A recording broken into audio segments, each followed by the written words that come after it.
রাসূল বলেন তার মধ্য থেকে আমার একজন উম্মতকে ডাক দিবে, ফায়াংশুরু আলাইহি তিসআতাও ওয়া তিসঈনা সিজিল্লা। তার সামনে আল্লাহ রব্বুল আলামিন 99টা খাতা খুলে দেবে। কয়টা বলেন? কারো মনোযোগ আসেনি? কয়টা বলেন? 99টা খাতা খুলে দিবে। ও মুসলমান, 99টা খাতা, দুনিয়ার খাতা, এইগুলা খাতা না।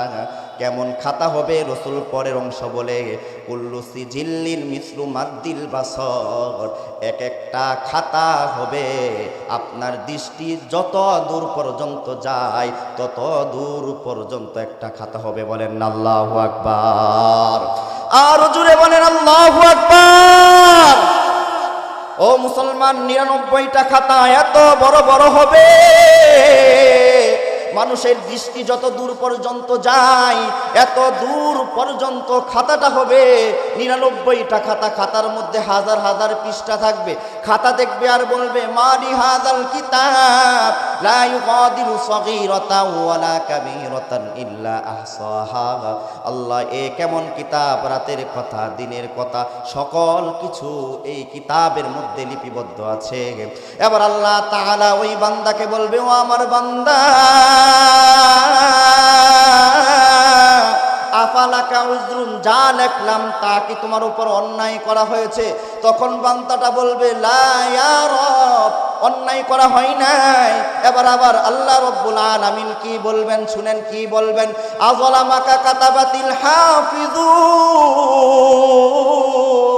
দুইজন যে ফেরেশতা, এই দুইজন ফেরেশতা লেখার ব্যাপারে তোমার উপর কি কোনো জুলুম করেছে? তোমার উপর কোনো জুলুম করেছে? বলবে, লা ইয়া রব, জুলুম করে নাই। এবার আল্লাহ রব্বুল আলামিন বলবেন, আল্লাহ রব্বুল আলামিন বলবেন, ইন্নালাকা ইনদানা হাসানা, তোমার একটা নেকি আমার কাছে আছে। বলেন আল্লাহু আকবার। দেখেন আল্লাহ তাআলা তার বান্দাকে কেমন করে বাঁচাইতে চাই।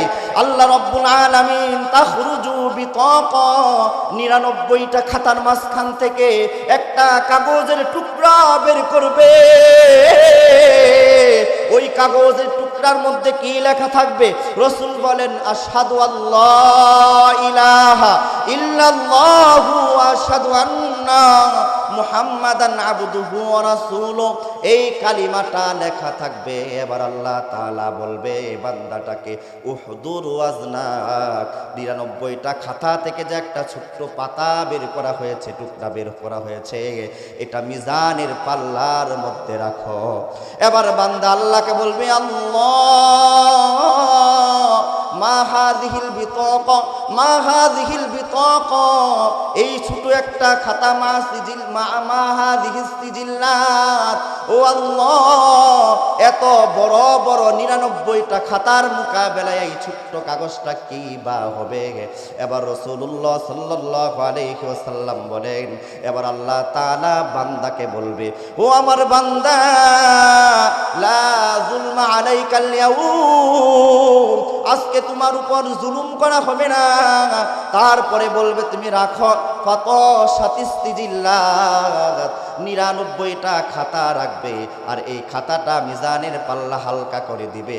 রাসূল বলেন, ওয়াসাকুলাতিল বিতাকা, ওই যে কাগজের টুকরাটাকে বাড়ি করে দিবে। বলেন না সুবহানাল্লাহ। রাসূল বলেন, ফালা ইয়াসকুলু মা'আসমিল্লাহি শাইআ, দুনিয়ার পৃথিবীর এমন কোন বস্তু নাই যে আল্লাহর নামটাকে হালকা করে দিবে। বলেন না আল্লাহু আকবার। মিয়া, মিজানের পাল্লা 7 আসমান জমিন যদি এক পাল্লাই রাখা হয়, অপর পাল্লাই যদি আল্লাহর নাম রাখা হয়, আল্লাহর নামটাই বাড়ি হয়ে যাবে। জুল্লায়ে বলেন না সুবহানাল্লাহ। বিশাল বড় একটা মরুভূমি, মরুভূমির মধ্যে যদি সরিষার দানা, এই দানাটা রাখা হয়, বলেন বিশাল বড় মরুভূমির তুলনায় দানাটা কত ছোট, ছোট না বড়? একদম ছোট। ঠিক তেমনি ভাবে রাসূলুল্লাহ সাল্লাল্লাহু আলাইহি ওয়াসাল্লাম বলেন, সরিষার দানা থেকেও মিজানের পাল্লার মধ্যে 7 আসমান জমিন হবে। বলেন না সুবহানাল্লাহ। ও মুসলমান, তাহলে বুঝতে পারলাম মিজানের পাল্লা কত বড় হবে। বড় বড় 99টা খাতা রাখবে, তারপরেও কিছুই হবে না। চলেন আর একটা হাদিস শুনে নেই। মিজানের পাল্লা যেখানে স্থাপন করা হবে কত ভয়াবহ হবে। রাসূলুল্লাহ সাল্লাল্লাহু আলাইহি ওয়াসাল্লাম বলেন, হাদিসটি আম্মা জান আয়েশা রাদিয়াল্লাহু তাআলা আনহা থেকে বর্ণিত। আবু দাউদ শরীফের 4755 নম্বর হাদিস। আম্মা জান আয়েশা রাদিয়াল্লাহু তাআলা আনহা যাকারাতিন নার ফাবাকাত। রাসূলুল্লাহ সাল্লাল্লাহু আলাইহি ওয়াসাল্লামের স্ত্রী আয়েশা কান্না করতেছে। রাসূল বলেন, মা ইবকি, কি তুমি কেন কান্না করো? এবার আম্মা জান আয়েশা বলে, ফাযাকারতুন নার ফাবাকাইতু। হে আল্লাহর রাসূল, আমি জাহান্নামের ভয়ে কান্না করি। আম্মাজান আয়েশা রাদিয়াল্লাহু তাআলা আনহা জাহান্নামের ভয়ে কান্না করে, অথচ আম্মাজান আয়েশা রাদিয়াল্লাহু তাআলা আনহা কত বড় মাপের একজন আলেম। রাসূল সাল্লাল্লাহু আলাইহি ওয়াসাল্লাম এক হাদিসের মধ্যে বলে, সাহাবীদের সকল ইলম যদি একত্রিত করা হয়, কিয়ামত পর্যন্ত যত আলেম আসবে সকল আলেমদের ইলম যদি এক পাল্লায় রাখা হয়, আম্মাজান আয়েশা, হযরতে আয়েশা রাদিয়াল্লাহু তাআলা আনহার ইলমের পাল্লাটা ভারী হবে। বলেন না সুবহানাল্লাহ। সাহাবীদের যুগে 7 জন সাহাবী তারা ফতোয়া দিতেন, এর মধ্যে মহিলাদের মধ্যে 1 নাম্বার ছিলেন হযরতে আম্মা জান আয়েশা রাদিয়াল্লাহু তাআলা আনহা। এই আয়েশা রাদিয়াল্লাহু তাআলা আনহা জাহান্নামের ভয়ে কান্না করে, অথচ আমাদের চোখ থেকে কখনো জাহান্নামের ভয়ে এক ফোঁটা পানিও পড়ে নাই। ও মুসলমান, চলেন এবার আম্মা জান আয়েশা রাদিয়াল্লাহু তাআলা আনহুকে রাসূলুল্লাহ সাল্লাল্লাহু আলাইহি ওয়াসাল্লাম সান্ত্বনা দেন। রাসূলুল্লাহ সাল্লাল্লাহু আলাইহি ওয়াসাল্লামের সান্ত্বনা পেয়ে বলে, আমার সান্ত্বনা লাগবে না রাসূল, আপনি বলেন, হাল তাযকুরুনা আহলিকুম ইয়াউমাল কিয়ামাহ, কাল কিয়ামতের ময়দানে আমাদেরকে কি আপনি ভুলে যাবেন, স্মরণ রাখবেন? রাসূলুল্লাহ সাল্লাল্লাহু আলাইহি ওয়াসাল্লাম বলেন, হে আয়েশা শোনো, আম্মা সালাসাতি মাওয়াতিনা লা ইয়াযকুরু আহাদুন আহাদা। হাসরের ময়দানে এমন 3টা স্থান হবে, যেই 3টা স্থানে কেউ কাউকে চিনবে না। সন্তান তার মাকে চিনবে না, মা তার সন্তানকে চিনবে না, সবাই একে অপর থেকে পালায়ন করবে।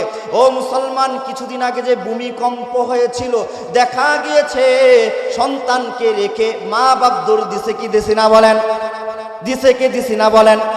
এত ভয়াবহ হাসরের ময়দান হবে। সাধারণ যদি একটা ভূমিকম্প সন্তানকে ভুলে যেতে পারে, আর হাসরের ময়দানে সবাই ওই 3টা স্থানের মধ্যে নিজেকে নিয়ে ভাববে। সবাই বলবে, হাত্তা ইয়ালামা আয়াখিফু মিজানুহু আও ইয়াসকুল, আমার মিজানের পাল্লাটা ভারী হবে না হালকা হবে, ভারী হবে না হালকা হবে। সবাই এই পেরেশানির মধ্যে থাকবে। 3 জায়গার মধ্যে 1 নাম্বার জায়গা ইনদাল মিজান, মিজানের পাল্লা যেখানে স্থাপন করা হবে, মিজানের পাল্লা যেখানে স্থাপন করা হবে, এই ভয়াবহ জায়গাটা তেমন ওই জায়গাটা হবে। সন্তানকে ভুলে যাবে মা বাবা, মা বাবা সন্তানকে ভুলে যাবে, আর সন্তান মা বাবাকে ভুলে যাবে। এই হাদিসটি যখন রাসূলুল্লাহ সাল্লাল্লাহু আলাইহি ওয়াসাল্লাম আবু বকরের সামনে বলতেছিল, আবু বকর থরথর থরথর করে কাঁপতেছে। আর বড় বড় পশু, যে পশুগুলা আছে, পশুগুলা ধরে বলতেছে, তোমাদের তো কোনো হিসাব হবে না, শুধুই কান্না করে আর শুধুই কান্না করতেছে। হযরত ওমর তো বলে, হে আল্লাহ, আমার যদি পুরা পৃথিবীর মালিক আমাকে বানায় দিতেন, তারপরেও আমি আপনাকে বলতাম, আল্লাহ সারা পৃথিবীর আমাকে মালিক বানিয়ে দিয়েছেন, যা কিছু দিয়েছেন সব কিছু আপনি নিয়ে যান, তারপরেও মিজানের পাল্লার মধ্যে আমাকে উঠায়েন না। বলেন না আল্লাহু আকবার। ফেরেশতাদের কোনো হিসাব আছে? বলেন, কোনো হিসাব আছে? কোনো হিসাব নাই। অথচ ফেরেশতারাও থরথর করে কাঁপতে থাকবে। ফেরেশতারাও বলবে, ইউদাউল মিজান, মিজানের পাল্লা যেখানে স্থাপন করা হবে, ফাতাকুলুল মালাইকাতু লিমান উযনা হাযা, ফেরেশতারা বলতে থাকবে, আল্লাহ মিজানের পাল্লার মধ্যে আমাদেরকে উঠায়েন না। তখন আল্লাহকে প্রশ্ন করবে, হে আল্লাহ, এই মিজানের পাল্লার মধ্যে কাদেরকে উঠাইবেন? আল্লাহ তখন বলবে, লিমান শিতা মিন খলকি, আমি যাদেরকে সৃষ্টি করেছি তাদেরকে উঠাইবে। এখানে আল্লাহ তাআলা কারো নাম বলে নাই। তখন ফেরেশতারা কান্না করে করে বলতে থাকে, আল্লাহ আমার যা কিছু আছে, আমার যা ইবাদত বন্দি করেছি, আল্লাহ এগুলার বিনিময় হলেও আপনি এই মিজানের পাল্লা থেকে আমাকে হেফাজত করেন। দেখেন, মিজানের পাল্লা এত ভয়াবহ যেখানে স্থাপন করা হবে। আরে আমার আপনার নবীর কোনো গুনাহ আছে? ও মুসলমান, আমার আপনার নবীর কোনো গুনাহ নাই। অথচ আমার নবী মিজানের পাল্লার ব্যাপারে কি বলে? আবু দাউদ শরীফের হাদিস, ও মুসলমান শোনো, আবু দাউদ শরীফের হাদিস 5054 নম্বর হাদিস। রাসূলুল্লাহ সাল্লাল্লাহু আলাইহি ওয়াসাল্লাম বলেন, ইদা আখাযা মাদজাহু জানবি আল্লাহুম্মা গফিরলি যামবি। আল্লাহ বিসমিল্লাহি তাওয়াক্কালতু ওয়াদাতু, আপনার উপর তাওয়াক্কুল রেখে আল্লাহ বিছানের এই পাশ থেকে ওপাশ করলাম। আল্লাহ, এই রাতে যদি আমার মৃত্যুবরণ হয়ে যায় তাহলে আমার গুনাহগুলা ক্ষমা করিয়া দিয়েন। সাক্কিল মিজান, এই রাতে যদি আমার মৃত্যু হয়ে যায় মিজানের পাল্লাটা ভারী করে দিয়েন। রসুলের সমস্ত গুনাহ মাফ, রসুল কোনো গুনাই করে না, নিষ্পাপ। অথচ রসুল আল্লাহ রব্বুল আলামিনকে বলতেছে, আল্লাহ এই রাতে যদি আমি মারা যাই আমার মিজানের পাল্লাটা ভারী করে দিয়েন। দেখেন তাহলে মিজানের পাল্লাটা কত ভয়াবহ। আর রাসূলুল্লাহ সাল্লাল্লাহু আলাইহি ওয়াসাল্লাম বলেন, কালিমাতানে খফিফাতানে আলাল লিসান, জবানে খুবই হালকা এবং সাকিলাতানে ফিল মিজান, মিজানের পাল্লাকে খুব ভারী করে হাবিবাতানে ইলার রহমান, আল্লাহ তাআলার কাছে পছন্দনীয় দুইটি শব্দ, একটি হলো সুবহানাল্লাহি ওয়া বিহামদিহি, সুবহানাল্লাহিল আযীম, সুবহানাল্লাহ, আলহামদুলিল্লাহ, আল্লাহু আকবার। এগুলা বেশি বেশি পড়বেন। আল্লাহ তাআলা বলেন মিজানের পাল্লাটা আমি আপনার উঁচু করে দিব। বলেন না সুবহানাল্লাহ। বসে রয়েছেন, ক্ষেতের মধ্যে আছেন, বিভিন্ন কর্মস্থলে আছেন, ডাকা যাচ্ছেন, কি পড়বেন? বলেন সুবহানাল্লাহ, আলহামদুলিল্লাহ, আল্লাহু আকবার। মা বোনেরা আপনারা কি করতেছেন? পেঁয়াজ কাটতেছেন, আপনারা আলু কাটতেছেন, সবজি কাটতেছেন, বিভিন্ন কিছু কাটতেছেন, রান্না করতেছেন, ভাত রান্নতেছেন, যা করতেছেন পড়েন না সুবহানাল্লাহ, আলহামদুলিল্লাহ, আল্লাহু আকবার। রাসূল তো বলেন মাআসমিল্লাহি শাইআ, পৃথিবীর এমন কোনো শক্তি নাই, পৃথিবীর এমন কোনো বস্তু নাই যে আল্লাহ তাআলার নামটাকে হালকা করে দিবে, বরং আল্লাহ তাআলার নামটা উপরেই থাকবে। ও মুসলমান, চলেন না, আল্লাহ রব্বুল আলামিন তার রাসূলের মাধ্যমে জানায়া দেয় 7 শ্রেণী ব্যক্তিদেরকে তার আরশের নিচে ছায়া দান করবে। এর মধ্যে 2 নাম্বার হলো শাবুন নাশা ফি ইবাদাতিল্লাহ, যেই সকল যুবকরা তার যৌবনকালটাকে আল্লাহ তাআলার রাস্তায় কাটাইছে, যৌবনকালটাকে কাজে লাগাইছে, তাদেরকে আল্লাহ তাআলা তার আরশের নিচে ছায়া দান করবে। 5টা বলতেছিলাম, 5টা জিনিস আসার আগে 5টা জিনিসটাকে কদর করো। 2 নাম্বার, 3 নাম্বার, 4 নাম্বার হলো অগিনাকা কবলা ফাকরিক, তোমার দরিদ্র হওয়ার পূর্বে তুমি মালটাকে কাজে লাগাও। হায়াতাকা কবলা মাউতিক, এমনকি তোমার হায়াত শেষ হওয়ার পূর্বে তোমার জীবনটাকে কাজে লাগাও। এই হলো 5 জিনিস আসার আগে 5 জিনিসকে তোমরা কাজে লাগাও। আমি বললাম ও মুসলমান, চলেন না এবার 3 নাম্বার হলো কি? ওয়ারাজুলুন মুআল্লাকুম বিল মাসাজিদ, রাসূলুল্লাহ সাল্লাল্লাহু আলাইহি ওয়াসাল্লাম বলেন যার অন্তরটা সব সময় মসজিদের সাথে ঝুলে থাকবে। আমি আসরের নামাজ পড়লাম, মাগরিবের নামাজ পড়তে হবে জামাতের সাথে, এমন করে যাদের দিলটা ঝুলে থাকবে আল্লাহ রব্বুল আলামিন রাসূলের মাধ্যমে জানায়া দেয় এই সকল ব্যক্তিদেরকে আমার আরশের নিচে ছায়া দান করব। বলেন না সুবহানাল্লাহ। ও মুসলমান, মুসলিম শরীফের 671 নম্বর হাদিস, রাসূলুল্লাহ সাল্লাল্লাহু আলাইহি ওয়াসাল্লাম বলেন আহাব্বুল মাসাদি ইলাল্লাহ মাসাজিদ ইলাল্লাহ, আহাব্বুল বিলাদি ইলাল্লাহ মাসাজিদুহা, সবচেয়ে পছন্দনীয় জায়গা হলো মসজিদ। ওয়া আবগাদুল বিলাদি ইলাল্লাহ আসরাকুহা, নিকৃষ্ট স্থান হলো বাজার। সবচেয়ে পছন্দনীয় জায়গা হলো মসজিদ, অথচ মসজিদের মধ্যে থাকতে চায় না। 2 মিনিট 5 মিনিট কোনো রকম নামাজটা পড়ে দৌড় দিয়ে বের হয়ে যায়, আর বাজারের মধ্যে ঘন্টার পর ঘন্টা বসে থাকে। আমি তো একটা বাজারের কেন্দ্রীয় মসজিদের ইমাম সাহেব দেখি আসরের সময় যে চাটা মুখের মধ্যে ধরে রাখছে আর টিভি দেখতেছে, এই মাগরিব এশা পর্যন্ত কাটায় দেয় বাজারের মধ্যে থাকতে থাকতে। এমন আছে না নাই? কিছু মুসল্লি আছে না?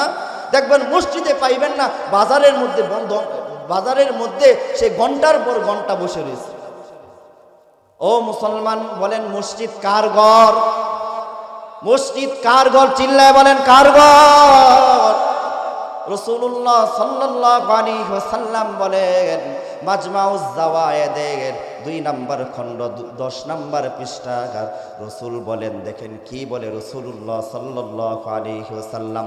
ও মুসলমান, রাসূলুল্লাহ সাল্লাল্লাহু আলাইহি ওয়াসাল্লাম বলেন, ইন্নাল মাসাজিদা বুয়ুতুল্লাহি ফিল আরদি তুদিউ, ও দুনিয়ার মানুষেরা, কামা তুদিউ নুজুমুস সামাইল আহলিল আরদি, আসমানের তারা যেমন ভাবে জমিনটাকে আলোকিত করে, ঠিক তেমনি ভাবে মসজিদগুলাও, ঠিক তেমনি ভাবে মসজিদগুলাও আসমানটাকে আলোকিত করে। বলেন না সুবহানাল্লাহ। আসমানের তারা যেমন ভাবে দুনিয়াটাকে আলোকিত করে, ঠিক তেমনি ভাবে মসজিদগুলাও আল্লাহ রাব্বুল আলামিনের আসমানটাকেও আলোকিত করে। যারা মসজিদের মধ্যে থাকবে তারা হলো আলোকিত মানুষ। কি মানুষ বলেন? আলোকিত মানুষ। চলেন আর একটা হাদিস শুনে নেই। ইবনে মাজার 800 নম্বর হাদিস, রাসূলুল্লাহ সাল্লাল্লাহু আলাইহি ওয়াসাল্লাম বলেন, মা তাওয়াত্তানা রাজুলুন মুসলিমুন বিল মাসাজিদ লিসসালাতি ওয়াজ যিকরি। ও মুসলমান, মসজিদের মধ্যে বসে আপনি সুবহানাল্লাহ পড়লেন, আল্লাহু আকবার পড়লেন, জিকির করলেন, রাসূলুল্লাহ সাল্লাল্লাহু আলাইহি ওয়াসাল্লাম আপনার ব্যাপারে কি বলে? ইল্লা তাবাসবাসাল্লাহু লাহু কামা ইয়াতাবাসবাসু আহলুল গায়বি বিগায়বিহিম। ও দুনিয়ার মানুষেরা শুনো, দীর্ঘদিন পরে একটা সন্তান প্রবাস থেকে যেমন ভাবে বাড়ির মধ্যে ফিরে আসলে মা বাবা খুশি হয়ে যায়, তার চেয়ে বেশি খুশি হয়ে যায় একটা মানুষ যখন মসজিদের মধ্যে ঢুকে যায়। বলেন না সুবহানাল্লাহ। আল্লাহ বলে, দীর্ঘদিন প্রবাসে থাকার পরে যেমন ভাবে একটা মানুষ খুশি হয়ে যায় তার সন্তান চলে আসছে, আর আল্লাহ তাআলা বলেন, আমার বান্দা জোহরের নামাজ পড়ে বের হয়ে গিয়েছে, আসরের সময় যখন চলে আসে, ওই যে মা বাবার চেয়ে বেশি আমি খুশি হয়ে যাই। বলেন না সুবহানাল্লাহ। তারপরে বলেন, আল মসজিদু বাইতু কুল্লি তাকিয়িন, মসজিদ হলো মুত্তাকিনদের ঘর। যারা মসজিদের মধ্যে সময় কাটায় তারা হলো মুত্তাকিন। কি বলেন? ও মুসলমান, তাকাফফালাল্লাহু লিমান কানাল মসজিদু বাইতাহু বির-রাউহি ওয়ার-রাহমা ওয়াজ-যাওয়াজি আলা সিরাতি আলা রিদওয়ানিল্লাহি লাহুল জান্নাহ। রাসূলুল্লাহ সাল্লাল্লাহু আলাইহি ওয়াসাল্লাম বলেন, যারা মসজিদটাকে ঘর বানায়া নিবে, ও দুনিয়ার মানুষেরা শুনো, যারা মসজিদটাকে ঘর বানায়া নিবে, আমার রহমত এবং বরকতের মাধ্যমে ওদেরকে তার আরশের নিচে ছায়া দান করবে। 3 নাম্বার হলো, যারা মসজিদের সাথে সম্পর্ক রাখবে তাদেরকে আল্লাহ তাআলা তার আরশের নিচে ছায়া দান করবে। 4 নাম্বার হলো, রাজুলানি তাহাব্বা ফিল্লাহি জাতামাআ আলাইহি ওয়া তাফাররাকা আলাইহি। ও মুসলমান, একজন আর একজনকে যদি কেউ ভালোবাসে আল্লাহর জন্য, কার জন্য বলেন? কার জন্য বলেন? আল্লাহর জন্য। মুওয়াত্তা মালিকের 1720 নম্বর হাদিস, হযরত ইদ্রিস হাওলানি রহমাতুল্লাহি আলাইহি মুআজ ইবনে জাবালকে বলে, ও মুআজ ইবনে জাবাল, আমি আপনাকে ভালোবাসি, আনা উহিব্বুকা ফিল্লাহ, আপনাকে আল্লাহর জন্য ভালোবাসি। এবার মুআজ ইবনে জাবাল বলে, আলিল্লাহ, কার জন্য ভালোবাসো? আল্লাহর জন্য। কি বলে? হ্যাঁ, আল্লাহর জন্য ভালোবাসি। এবার মুআজ ইবনে জাবাল ইদ্রিস হাওলাকে বলে, ও ইদ্রিস হাওলা শোনো, কেউ যদি কাউকে আল্লাহর জন্য ভালোবাসে, এই দুইজনকে আল্লাহ তাআলা বলে, এই দুইজনকে ভালোবাসা আমার উপর ওয়াজিব হয়ে যায়। ও মুসলমান, আপনি আল্লাহর জন্য ইমাম সাহেবকে ভালোবাসেন, মুয়াজ্জিন সাহেবকে ভালোবাসেন, একজন নামাজি ব্যক্তিকে ভালোবাসেন, বলে দেন আমি আপনাকে আল্লাহর জন্য ভালোবাসি। তাহলে বলেন, আমাদের ভালোবাসা কাদের সাথে হতে হবে? একজন আলেমের সাথে এই যে আমার সামনে মাওলানা সাহেব বসে রয়েছে, এমন মাওলানার সাথে, মসজিদে ইমাম সাহেবের সাথে, মুয়াজ্জিনদের সাথে আমাদের ভালোবাসা রাখতে হবে। সমাজে যারা তাকওয়াবান পরহেজগার মানুষ, তাদের সাথে ভালোবাসা রাখতে হবে। যদি তাদের সাথে ভালোবাসা রাখো তাহলে কি হবে, চলেন একটা হাদিস শুনে নেই। ও মুসলমান, মুসলিম শরীফের 2639 নম্বর হাদিস। এক ব্যক্তি রাসূলুল্লাহ সাল্লাল্লাহু আলাইহি ওয়াসাল্লামের কাছে আসছে, এসে বলতেছে, মাতা সাআ, হে আল্লাহর রাসূল, কিয়ামত কবে সংগঠিত হবে? রাসূলুল্লাহ সাল্লাল্লাহু আলাইহি ওয়াসাল্লাম বলেন, মা আ'দাত্তা লাহা, কিয়ামতের জন্য কি প্রস্তুতি নিয়েছো? ওই ব্যক্তিটা বলতেছে, সাহাবীটা বলতেছে, মা আ'দাত্তু লাহা মিন কাসীরি ওয়ালা সালাতিন ওয়ালা সাদাকাতিন ওয়ালা সাওমিন। হে আল্লাহর রাসূল, আমার অধিক পরিমাণে নামাজ নাই, অধিক পরিমাণে রোজা নাই, কিন্তু ওয়ালাকিন্নী উহিব্বুকা ফিল্লাহ, ওয়ালাকিন্নী উহিব্বুল্লাহ ওয়া রাসূলুহু, আল্লাহ এবং তার রাসূলকে আমি সবচেয়ে বেশি ভালোবাসি। বলেন না সুবহানাল্লাহ। এবার দেখেন রাসূলুল্লাহ সাল্লাল্লাহু আলাইহি ওয়াসাল্লাম কি বলে, আল মারউ মা'a মান আহবাবতা, যে ব্যক্তি দুনিয়াতে একজন আরেকজনকে আল্লাহর জন্য ভালোবাসবে, তার সাথে তার হাসর নসর হবে। বলেন না সুবহানাল্লাহ। আজকের যুবকরা একজন আরেকজনকে ভালোবাসে কিসের খাতে? একটা কিছু পাওয়ার আশায়। একজন তাকওয়াবান ইমাম সাহেব, মসজিদের মুত্তাকিন যে ব্যক্তি নামাজ পড়ে, তাকে ভালোবাসে না। খারাপ বন্ধুর অভাব নাই, ঠিক কিনা বলেন? নায়ক নায়িকাকে ভালোবাসে, বিভিন্ন খারাপ মানুষদেরকে ভালোবাসে। ওই যে আশ্চর্য লাগে, আবুল সরকার নামক একজন ব্যক্তি, আপনারা ফেসবুকে তার খবর খুব তুলপার হচ্ছে, দেখা যাচ্ছে। এই আবুল সরকারকে ভালোবাসার লোক এত যে বেড়ে গেছে, আমার কল্পনাও আসে না।